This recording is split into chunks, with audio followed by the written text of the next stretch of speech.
What about Luke Shaw then? Because he had a man-of-the-match performance against Liverpool, some would say. How do you think he did today, Rene?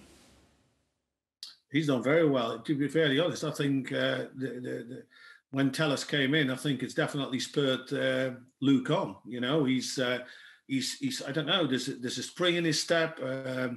He's going forward again numerous times. He put some good balls into the box, so he's important on his defensive side as well as going forward. So yeah, he's doing really well. Really pleased for him because, as we all know, he had some tough times at Manchester United, but it's great to see him playing at his best. What do you think is his biggest improvement so far? What's been the starkest of difference for Luke Shaw for you, Bobby? Just staying fit, really. You know, just being fit, and that's like Rene touched on. He's had some issues, and he's had some issues with his injuries, and it's harder for a player to come back. And the expectation that you obviously have when you go to Manchester United as well. So he's been trying to manage the expectation along with staying fit. And it seems to have all just come right now this time in the season. So, you know, I'm pleased for him because it is hard, and I've had a bad injury and a couple of bad injuries, and trying to come back and trying to prove people wrong and trying to prove yourself. So I'm pleased for him, and yeah, he's a good talent, and hopefully can continue his form and his fitness. You did mention, Rene, about having Alex Telles in, giving that competition and bringing out the best in Luke Shaw. But what about on the right-hand side then? What about for Aaron Wan-Bissaka? Should they also be looking at someone else? Not at the moment. I mean, obviously, it's always good to have two players, you know, for a position because you need backup. But Aaron Wan-Bissaka he's done fantastically well. He's young still. He's very fit. He learns every day in training. He learns every week. You know, he's definitely one, if not the best 1v1 defender in the league. You know, I'm sure that the coaching staff is working hard with him on his game further up the pitch, and you can see improvements there. He makes better timed runs. He gets better quality balls into the box. You know, that's his side. But Aaron Wan-Bissaka is there for me to stay for a long, long time. He's an excellent buy for United. But perhaps going forward is where he needs to improve. With going forward, you mean? Yeah. Well, like I said, you know, the wing-backs or the full-backs nowadays in the modern game, it's not just being there just to defend. They have to contribute going forward, you know, and they find themselves in such an attacking position a lot of times, you know, when you've got quality players like Pogba or Fernandes who can switch to play, and then you find yourself maybe sometimes at 1v1s, you know, or can you outplay a player then, or can you go past them by pace and then put a good cross in? That's the main thing where he needs to improve on that. When he gets in good attacking position to deliver the final ball into the box. Well, I did still want to continue a conversation about Luke Shaw here because it wasn't too long ago he was almost labelled as a bit of an expensive flop, really. And under Jose Mourinho, it was quite a tough time for him. There were some harsh words said by Jose Mourinho, criticising his footballing brain, saying it's my brain and Luke Shaw's body. And then Solskjaer's approach is a little bit different here, and that seems to be more effective when it comes to Luke Shaw.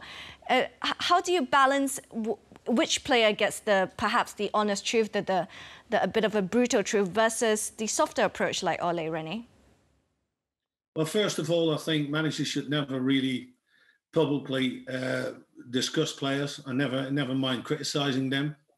I think you know, it's just every human being performs far better if they get praised and if they get support in the right way, and that's what everybody needs. Every player does sometimes go to some bad spells and poor spells, but you are there. You, as a manager, as a coaching staff, are there to help him and to make him see the areas how he can improve. It's easy to criticize people. That's the easiest thing to do. But we have an obligation, or the managers and the staff have an obligation to improve those players.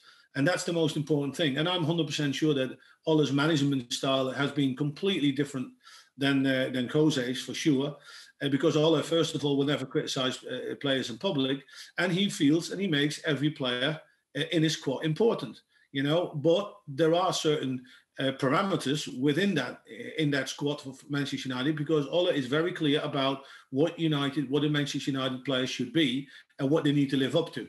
And that is, I think, the right way forward. Bobby, I mean, you've worked under different managers with different man management styles as well. What's your preference, and how do you see all these different managers managing their players?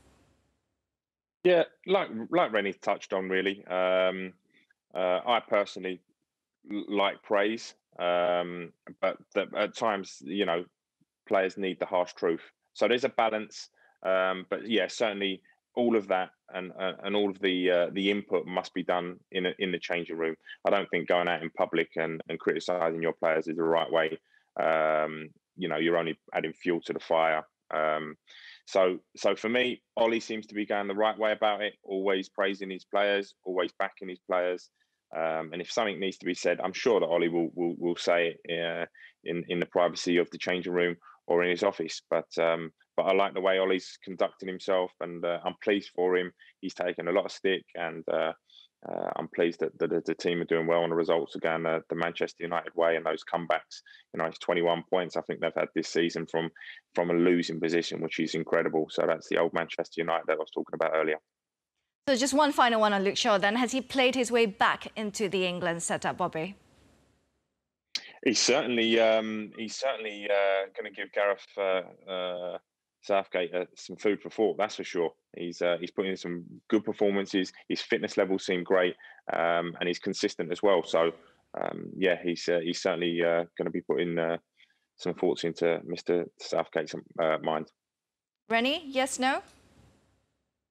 Yeah, no, I do think so, because as a national team manager, and you sort of, as you know, I'm working for Australia as the assistant manager. You need to keep an eye on all the players that have a chance in getting selected for the national team, and sometimes players fall to the wayside because they get injured or they don't play as well. But if they do pick up form again, because what you need to do is you need to pick and select the players that are fit, that are sharp, that are on form, played a lot of games, and Luke Shaw certainly does that.